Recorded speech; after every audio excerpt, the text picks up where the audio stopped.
Welcome back to Speak English Like a Pro. I'm really glad you're here. And honestly, today is going to be one of those days that could change the way you learn English forever because we're not talking about textbook English or the kind of English you hear in slow recordings where everyone is perfectly polite and speaks like robots. Nope. We're diving straight into real English, the kind people actually use when they're late for work, when they're joking with their friends, when they're ordering coffee in a rush, or when they're just tired and don't feel like speaking formally. This is the English that lives, breathes, interrupts itself, forgets grammar rules, and still gets the job done. And if you really want to speak English fluently, this is the kind of English you need to hear, feel, and use.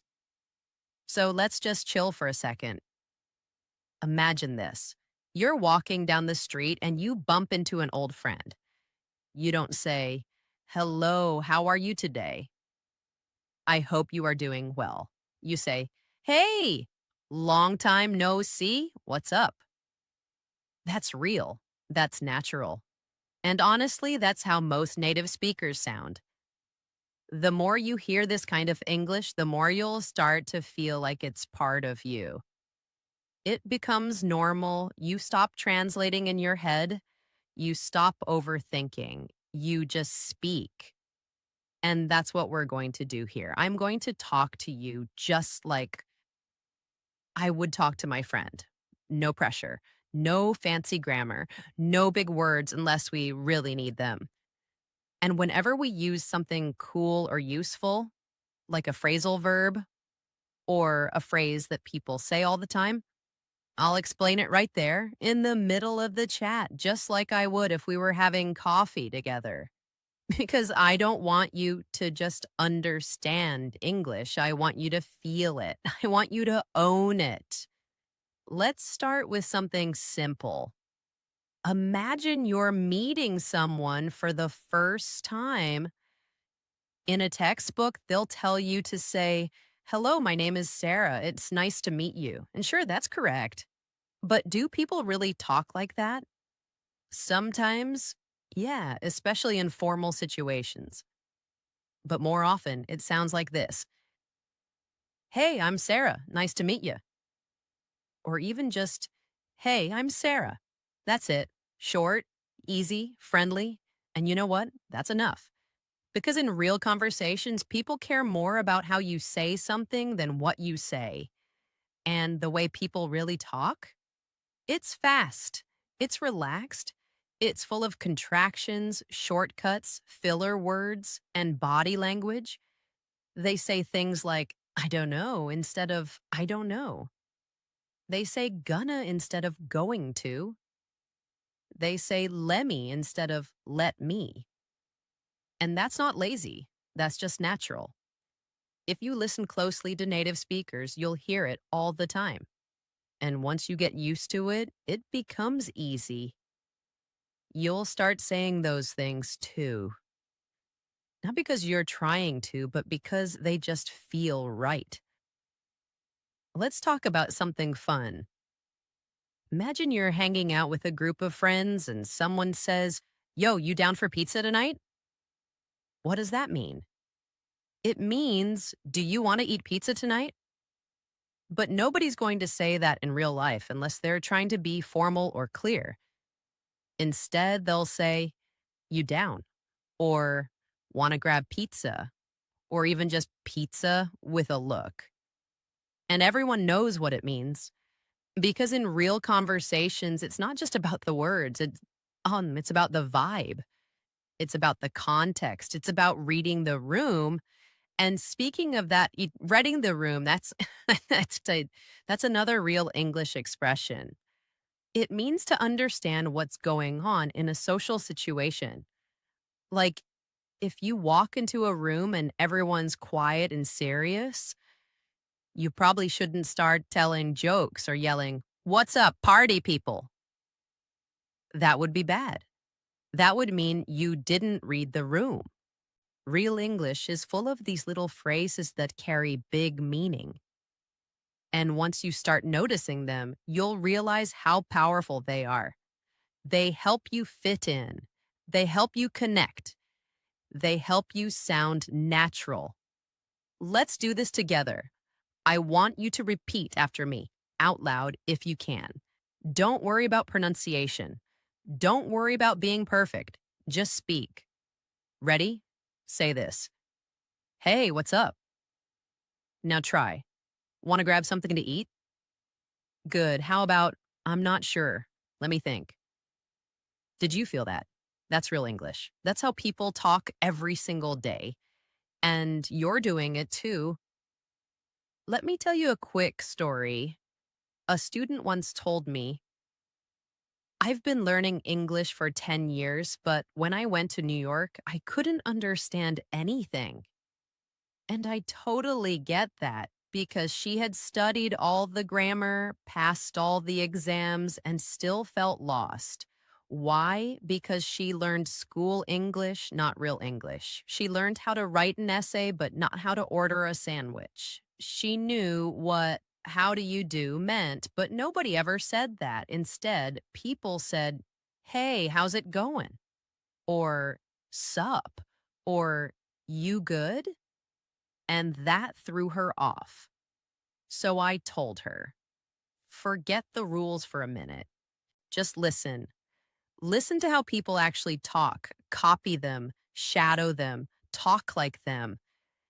And you know what? It worked. In just a few months, she was speaking naturally, comfortably, confidently.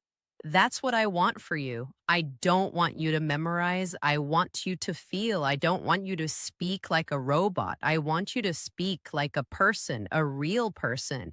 And you don't need to be perfect. In fact, real English isn't perfect. People mess up all the time. They say like a lot. They pause. They start a sentence and don't finish it. And that's okay. That's part of what makes conversation real and human. You know what else is common in real English? Filler words.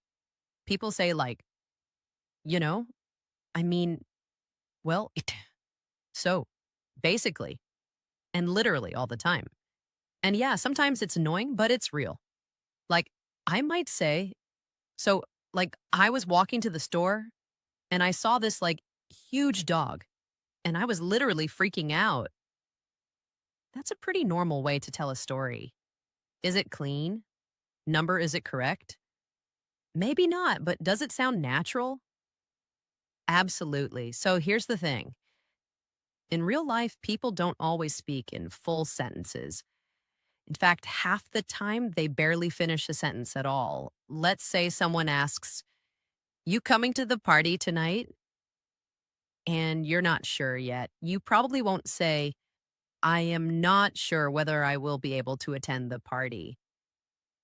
That's way too formal. You just go, hey, not sure, or maybe, or even, I might swing by. And there's a nice little phrase, swing by. It just means to stop by somewhere for a short time, like, I'll swing by your place after work. It sounds friendly, casual, and real. People also say things like, I'm down or I'm in when they agree to do something. Like if someone says, want to go grab burgers later? And you're excited, you can just say, yeah, I'm down or totally in. You don't need to say, yes, I would like to join you. That sounds like a character from an old British movie. In everyday life, it's just, sounds good, or let's do it, or even just cool. Now, imagine this, like your friend is telling a crazy story and you're shocked. You don't respond with, that's very surprising. You say, no way, or shut up in a playful, surprised tone, or even, you're kidding me.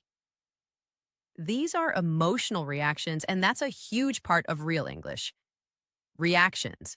People express shock, joy, annoyance, and disbelief, all with simple words and big feelings. Let's try a few. Repeat after me. No way. You serious? That's wild. Get out of here. You hear these in movies, in conversations, in cafes, at school, everywhere. Here's another one. If someone says, I haven't eaten all day, a typical reply from a native speaker might be, dude, same, or ugh, tell me about it. That last one, tell me about it, doesn't mean you want them to tell you more. It actually means you feel the same way. That's what makes English tricky and fun at the same time. You have to learn these little expressions by hearing them again and again in context. And how about making plans? Let's say you're trying to figure out when to meet. You don't say, I am available at 6 p.m. if that works for you. You just go, I'm free at 6. That work. Or 6 good. And if you want to change plans, you might say, can we push it to 7? Or mind if we move it back a bit? Or even just, let's do later. If something is uncertain, people often say, we'll play it by ear. That means we'll decide later, depending on how things go. So if someone asks, are we going out tonight? You might say, not sure yet. Let us play it by ear. It's casual, it's flexible, it's real English. And when someone's upset, what do you say? You probably won't say, I understand your situation and I sympathize with you. That sounds like you're reading from a formal speech. In real life, it's more like, that sucks.